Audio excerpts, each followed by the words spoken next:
இளையராஜானா ரொம்ப பேசுவார், எல்லாத்துக்கும் காப்பிரைட் கேட்பாருன்னு பேசுகிறதுக்கே ஒரு குரூப் இருக்குது. அதே மாதிரி இளையராஜா 1000 படத்துக்கு மேலே மியூசிக் போட்டவர், அப்புறம் இந்தியாவிலேயே ஃபஸ்ட்டு சிம்பனி பண்ணவர்னு பெருமை பேச ஒரு குரூப். இப்படி அவரோட மியூசிக்கல் ரைட்ஸ் அப்புறம் பொலிட்டிக்கல் ஸ்டாண்ட் பற்றி சோஷியல் மீடியாவில் இஷ்டத்துக்குன்னு பேசுகிறாங்க. பட் நாம் இந்த வீடியோவில் இளையராஜாவோட ஃபைட் பற்றி சாரி லீகல் ரைட்ஸ் பற்றி தான் பார்க்க போகிறோம்.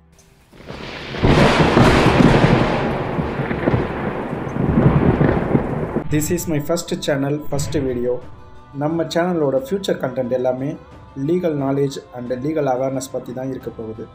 ஸோ உங்களுக்கு legal knowledge and legal awareness தெரிஞ்சுக்கணுன்னா நம்ம சேனலை சப்ஸ்கிரைப் பண்ணிவிடுங்க, வீடியோ முழுசாக பாருங்கள். Welcome to voice of law. 1976 சினிமாவில் தனி மனுஷனாக என்ட்ராகி இன்றைக்கி இசைஞானியாக உயர்ந்திருக்காருன்னா கடின போராட்டத்திலையும் உழைச்சதால தான். இன்றைக்கி இளையராஜா ராஜ்யசபா மெம்பராக இருந்தோம் அவரோட ரைட்ஸ்க்காக தனியாளாக அவரே சட்ட போராட்டம் பண்ணுறாரு.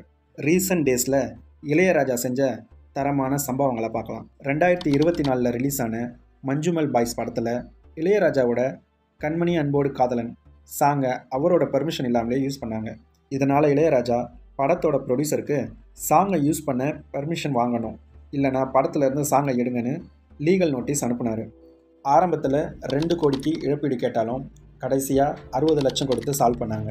அப்போ இளையராஜா காப்பிரைட் கேட்கலன்னா அவரோட பாட்டை இஷ்டத்துக்கு யூஸ் பண்ணுவாங்களா? புரியலையே. 2025 அஜித் நடித்து ரிலீஸ் ஆன குட் பேட் அக்லி படத்தில் இளையராஜாவோட இளமை இதோ இதோ, ஏன் ஜோடி மஞ்சக்குருவி, அப்புறம் ஒத்த ரூபா தாரேன் சாங்ஸை அவரோட பர்மிஷன் இல்லாமலே ரீமிக்ஸ் பண்ணி யூஸ் பண்ணாங்க. இதனால் இளையராஜா ப்ரொடியூசர்கிட்ட 5 கோடி ரூபாய் இழப்பீடு தரணும், எழுத்து மூலமாக மன்னிப்பு கேட்கணும்னு லீகல் நோட்டீஸ் அனுப்புனார். ஆனால் ப்ரொடியூசர் சைட்லேருந்து சாங்ஸ்க்கு ஆல்ரெடி மியூசிக் கம்பெனிக்கிட்டேருந்து காப்பிரைட் வாங்கிட்டோன்னு சொன்னாங்க. பட் இளையராஜா தன்னோட காப்புரிமை அப்புறம் நெறிமுறை உரிமைகளை மீறிட்டாங்கன்னு ரிப்ளை அனுப்பினார். இளையராஜாவோட மியூசிக்கு லீகல் ப்ரொடெக்ஷன் கிடைக்கும், கூடவே சினிமா இண்டஸ்ட்ரி மட்டும் இல்லாமல் மொத்த தமிழ்நாடே காப்பிரைட் பற்றி தெரிஞ்சுக்கும். இளையராஜா 1983 ரிலீஸ் ஆன தங்கமகன் மூவியில் வர வா வா பக்கம் வா சாங்கை பெர்மிஷன் இல்லாமல் யூஸ் பண்ணியிருக்காங்கன்னு கூலி படத்தோட ப்ரொடியூசருக்கு லீகல் நோட்டீஸ் அனுப்பியிருக்காரு. சரி, நீங்கள் அடிக்கடி விரும்பி கேட்குற இளையராஜாவோட சாங்கை கமெண்ட்டில் சொல்லுங்கள், நானும் கேட்டு ரசிக்கிறேன். காப்பிரைட்னா என்ன? இப்படி இளையராஜா அவரோட பாட்டுக்கெலாம் காப்பிரைட் கேட்குறது சரியா தப்பா? மற்ற மியூசிக் டைரக்டர்ஸ் காப்பிரைட் கேட்குறாங்களா இல்லையா? இளையராஜா காசு வாங்கிட்டு தானே மியூசிக் போட்டார், அப்புறம் ஏன் ராயல்ட்டி கேட்குறாரு? இளையராஜாவோட லீகல் ரைட்ஸ் அப்புறம் காப்பிரைட் பற்றின லீகல் அவேர்னஸ் பற்றி டீட்டெயில்டாக பார்க்கலாம். காப்பிரைட்னா யாரோ ஒருத்தவங்க உருவாக்கின ஒரிஜினல் கண்டென்ட்டுக்கு லீகல் ரைட்ஸ் கொடுக்கறது. இது மியூசிக், லிட்ரேச்சர், ஆர்ட், ஃபிலிம், சாஃப்ட்வேர்னு எல்லாத்துக்கும் ரைட்ஸ் இருக்குது. ஒரு படத்துக்காக க்ரியேட் பண்ணுற ஒரிஜினல் மியூசிக் கண்டென்ட்டுக்கு சட்ட ரீதியான பாதுகாப்பை கொடுக்கறது தான் காப்பிரைட். இதனால் மியூசிக் டைரக்டர், லிரிசிஸ்ட் அப்புறம் ப்ரொடியூசருக்கு அந்த படத்தோட மியூசிக்கை பயன்படுத்த கட்டுப்படுத்துகிற அதிகாரத்தை கொடுக்குது. ஒரு படத்தோட சாங்ஸில் மியூசிக் டைரக்டர், லிரிசிஸ்ட் அப்புறம் ப்ரொடியூசர்ஸ் சேர்ந்து கான்ட்ரிபியூஷன் பண்ணுறாங்க. யூஸ்வலி எந்த ஒரு பாட்டையும் மியூசிக் டைரக்டர் அப்புறம் லிரிசிஸ்ட்டுக்கு க்ரியேட் பண்ணும்போதே காப்பிரைட் உருவாகிடும். ஆனால் அவங்க காப்பிரைட்டை ப்ரொடியூசர் இல்லைனா மியூசிக் கம்பெனிக்கு ட்ரான்ஸ்ஃபர் பண்ணிவிடுவாங்க. Exclusive rights for copyright holders. ஒரு காப்பிரைட் வச்சுருக்கவங்களுக்கு கிடைக்கக்கூடிய ரைட்ஸ்லாம் என்னென்னு பார்க்கலாம். Synchronisation rights. மியூசிக் கிரியேட்டரோட மியூசிக்கை அவங்களே வேறு படம் இல்லைனா வீடியோவில் யூஸ் பண்ணுற ரைட்ஸ். காப்பிரைட் ஹோல்டர்ஸ் கிட்ட மெக்கானிக்கல் ரைட்ஸ் வாங்கி தான் மியூசிக்கை சிடி இல்லைனா ஆன்லைன் டவுன்லோட் பண்ணணும். காப்பிரைட் ஹோல்டர்ஸ் கிட்ட பப்ளிக் பெர்ஃபார்மன்ஸ் ரைட்ஸ் வாங்கின பிறகு தான் பொது இடத்துல இசையை இசைக்கலாம். For example radio, theatre, concert. Royalty rights.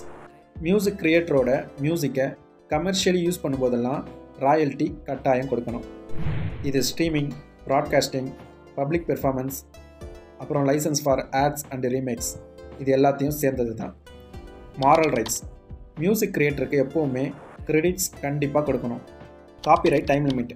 Music, literature, drama, கடைசியாக ஆர்டிஸ்டிக் க்ரியேஷன்ஸ்க்கு content creator life time plus அவங்களோட மறைவுக்கு அப்புறம் 60 இயர்ஸ்க்கு காப்பிரைட் ஹோல்ட் ஆகும். சினிமா, சவுண்ட் ரெக்கார்டிங்ஸ்க்கெலாம் பப்ளிஷ் பண்ண டேட்டில் இருந்து 60 வருஷத்துக்கு காப்பிரைட் கிடைக்கும். காப்பிரைட் கிளைமுக்கு ரிஜிஸ்டர் பண்ணணும்னு அவசியம் இல்லை. பிகாஸ் எந்த கண்டென்ட் கிரியேட்டருக்கும் கண்டென்ட் உருவான தருணத்திலேருந்தே காப்பிரைட் கிடைக்கும்.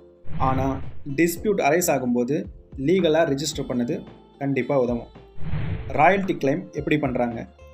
உலகம் ஃபுல்லாக மியூசிக்கை யூஸ் பண்ணுறாங்க. பட் ஒரு கிரியேட்டர் எப்படி ராயல்ட்டியை கலெக்ட் பண்ணுவாங்க? அதுக்கு தான் இந்தியாவில் IPRS, Indian performing right society, இப்படி ஒரு அமைப்பு ஒர்க் ஆகுது. இவங்க மியூசிக் டைரக்டர் அப்புறம் லிரிசிஸ்டோட ராயல்ட்டியை கலெக்ட் பண்ணி டிஸ்ட்ரிபியூஷன் பண்ணுவாங்க. இவ்வளோ சட்ட போராட்டம் எதுக்கு? இளையராஜா அவரோட பாட்டுக்கெல்லாம் காப்பிரைட் கேட்குறது சரியா? இது எல்லாத்துக்கும் காரணம் இளையராஜாவுன்னு கேட்டால் கண்டிப்பாக இல்லை, கவர்மெண்ட் தான். மியூசிக் கிரியேஷன் காப்பிரைட் ஆக்ட் 1957 கீழே வரும். 2012 சோஷியல் மீடியா அப்புறம் ஆன்லைனில் கண்டென்ட் நிறைய வர ஆரம்பித்ததால் சென்ட்ரல் கவர்மெண்ட் காப்பிரைட் ஆக்டில் அமெண்ட்மெண்ட்டை கொண்டு வந்தாங்க. அதாவது சட்ட திருத்தம் செஞ்சாங்க. 2012 அமெண்ட்மெண்ட்டுக்கு முன்னாடி சாங்கோட ரைட்ஸ் ட்ரான்ஸ்ஃபர் ஆகிடுச்சுன்னா மியூசிக் டைரக்டர் லிரிசிஸ்டோட லீகல் ரைட்ஸ் ஃபுல்லாகவே மியூசிக் கம்பெனிக்கிட்டே இருந்துச்சு. பட் அமெண்ட்மெண்ட்டுக்கு அப்புறம் உரிமையை விட்டு கொடுத்தாலும் ராயல்ட்டி ரைட்ஸ் மியூசிக் டைரக்டர் லிரிசிஸ்ட்டுக்கு கட்டாயம் கொடுக்கணும். டிவி ரேடியோ ரைட்ஸ் 2012க்கு முன்னாடி ஒவ்வொரு சாங்குக்கும் இண்டிவிஜுவல் கான்ட்ராக்ட் போடணும். பட் 2012 அமெண்ட்மெண்ட்டுக்கு அப்புறம் ரொம்ப ஈஸியாகவே மியூசிக்கை யூஸ் பண்ண முடியும். வளம் குறைப்பட்டோர் பயன்பாடு 2012க்கு முன்னாடி பிரெய்லி ஆடியோ புக்ஸை க்ரியேட் பண்ணுறது violation of copyright. But after amendment non profit associations Braille audio books create பண்ணலாம், சட்ட அனுமதி தேவையில்லை. டிஜிட்டல் பாதுகாப்பு 2012 அமெண்ட்மெண்ட்டுக்கு முன்னாடி சரியான டிஜிட்டல் சட்டம் இல்லை. பட் ஆஃப்டர் அமெண்ட்மெண்ட் பைரசி மற்றும் டிஆர்எம் ஊடுருவல் தடை செய்யப்பட்டு சட்ட பின்விளைவுகள் இன்ட்ரடியூஸ் பண்ணாங்க. இணைய பயன்பாடு 2012 அமெண்ட்மெண்ட்டுக்கு முன்னாடி முறையான சட்டங்கள் இல்லை. But after amendment streaming, download, ISP take down எல்லாத்துக்கும் இண்டிவிஜுவல் ரூல்ஸ் கொண்டு வந்தாங்க. சரி, இளையராஜாவுக்கு மட்டும் ஏன் இந்த பிரச்சனை? எல்லா மியூசிக் டைரக்டர் லிரிசிஸ்ட் ஐபிஆர்எஸில் மெம்பராக இருக்கிறதால அவங்களுக்காக ஐபிஆர்எஸ்ஸே ராயல்ட்டி கேட்கும்.